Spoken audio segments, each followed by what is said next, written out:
Sveikinu Varžovus su pergalė. Manau, laimėjo pelnytai. Jaunas kolektyvas. Mums šiandien gal šiek tiek nepasisekė. Buvo tokių porą asmeninių momentų, aš galvoju, šitas tritaškis iš kažkur jau atsirado. Sutikom, kad išskaitytų.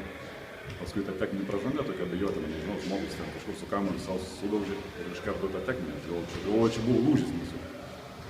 Šiandien mūsų žaidėjai stengiasi, kiek galėjom. Kažkur 3 kėlinius atrodėm įspūdingai iš tikrųjų.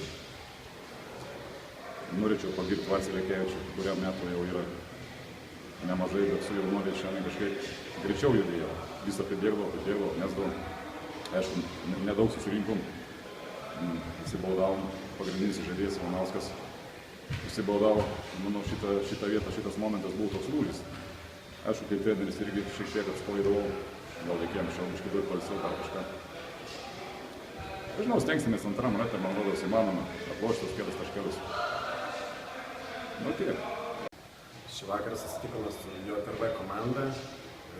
Joje nebuvo pagrindinio lyderio Joskaudo. Todėl mūsų komanda nusiteikė iš tikrųjų išankstiniam laimėjimui.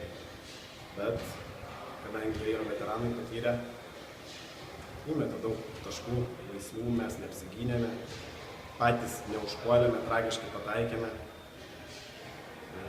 Ką čia daugiau pasakyti? Iškovojame sunkią pergalę. Padėjo tai, kad jie išsibaudavo. Iš tikrųjų, teisėjai gerai sudirbo, tiek mums, tiek jiems davė techninių pražangų. Labai norėčiau padėkoti JTRB komandai už teisingą apsisprendimą dėl praleisto tritaškio, kurio neužskaitė sekretariatas. Norėčiau padėkoti komandai už kovingumą ir viskas.